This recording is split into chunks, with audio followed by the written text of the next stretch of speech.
Book 58 of 2020 was The Descent of Man by Grayson Perry. I was just checking then to see whether it was men or man. So I got this book from Waterstones. I've literally started each of my book reviews that I've just done with that because I went on a book kind of shop around my birthday and just bought loads of books, and this was one of them.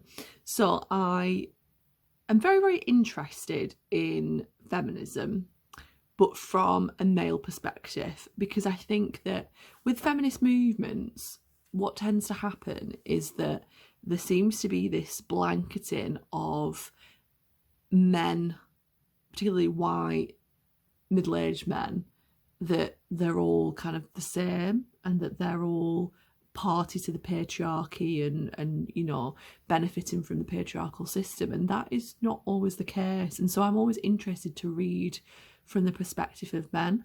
I read I was going to say About a Boy, but that's the film, isn't it? How to Be a Boy by, I don't even remember his name. It wasn't very good though, because it wasn't what I was expecting. I was looking for male perspective on you know, feminism, but he didn't provide it. So then when I saw this book, I was like, oh great, I can actually, you know, figure out what I actually wanted to find out initially from that other book. So I didn't know who Grayson Perry was, never heard of him before, but apparently he's really famous and people know who he is. So it was, you know, I was coming at it from the perspective of not knowing who this guy is. And he gives an excellent critique of masculinity and the discussion of the impact of growing up the default. And it was very interesting because I can see inequalities in society between the genders quite easily, because I am, according to patriarchal society, the inferior gender. So there's a lot of kind of things that happen in society that I feel quite discriminated against. But what Grayson Perry talks about is that if you grow up the default and the world is designed for you, then you don't really kind of understand gender inequality. Like, you don't see it because you don't realise that how you view things isn't the way that other genders view things. Because, you know, how would you even think of the opposite view if you just viewed it from your own lens? And Perry talks about the necessity for feminism, not just for females, but for males as well. It's through a kind of memoir narrative. So it is Perry's life, but he's talking about his own experiences with masculinity and kind of the impact that that's had on him. And talks about kind of like the socialisation of masculinity and how it's very kind of restrictive for a lot of people, because it restricts the success of men who don't meet the prescribed quota of masculinity. Like, you have to be a certain way to gain success in a patriarchal system. So, you know, a patriarchal system is not benefiting every single male. It's benefiting the males that fit the kind of stereotype of a masculine male.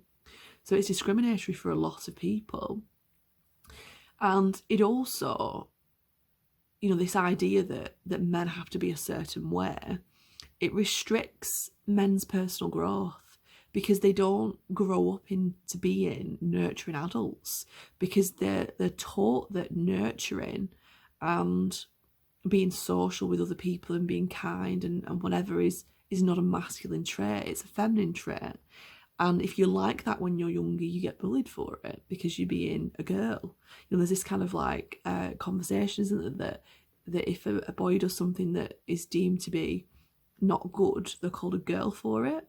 Never happens the other way around. You know, girls never get called for being boys. Like, that never happens. I mean, obviously there is cases where women who are very good at sport get asked if they're a lesbian, which is ridiculous, because they're taking part in what they consider a masculine sport, even though there are lots of successful women that play football, for example. And Perry also talks about this this viewpoint that men are unemotional. You know, we're all human beings. We all get upset. Just because of your gender doesn't mean that you can't get upset. But there's this kind of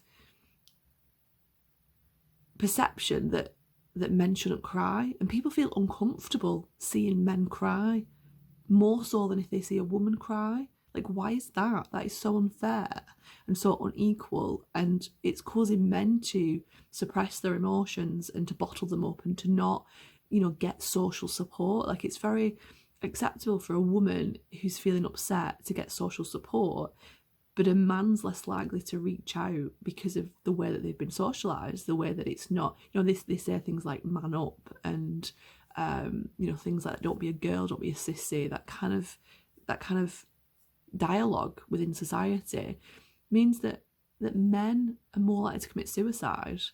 And so there's something wrong there, that men aren't allowed the space to express how they feel. And it almost is acceptable for them to be angry but not to be emotional.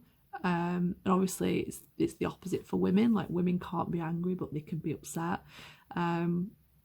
Society's not nice to anybody. This is why feminism is important, because feminism is about being treated as an individual and not being treated because of your gender. Perry also addresses like the lack of education in dismantling this ideology and these gender stereotypes, and how the power associated with masculinity leads to domestic violence, because it's almost like normalised that men are expected to do that. It also, another wider issue of that, which I was aware of in another book that I'll do a review for later after this. There's this perception that domestic violence only happens from men and that women don't domestically abuse, but they do. And men don't feel able to report women that are domestically abusing them because it's seen as like that they're weak or something like that.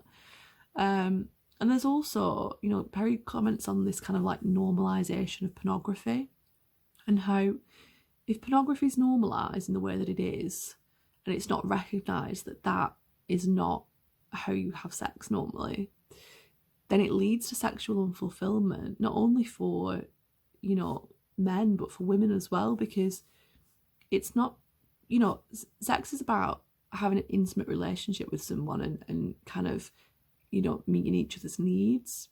You don't see that in pornography. And in pornography as well, it's a very warped representation of people's bodies. You don't actually see what bodies actually really look like. And so you almost kind of create this disgust when you see a real body, which is not normal. Or like, like things like expecting women not to have hair on their genitals. Like, what planet are you living on? Like, women are not what, things that happen in pornography is not normal sexual behaviour that is fulfilling for everybody.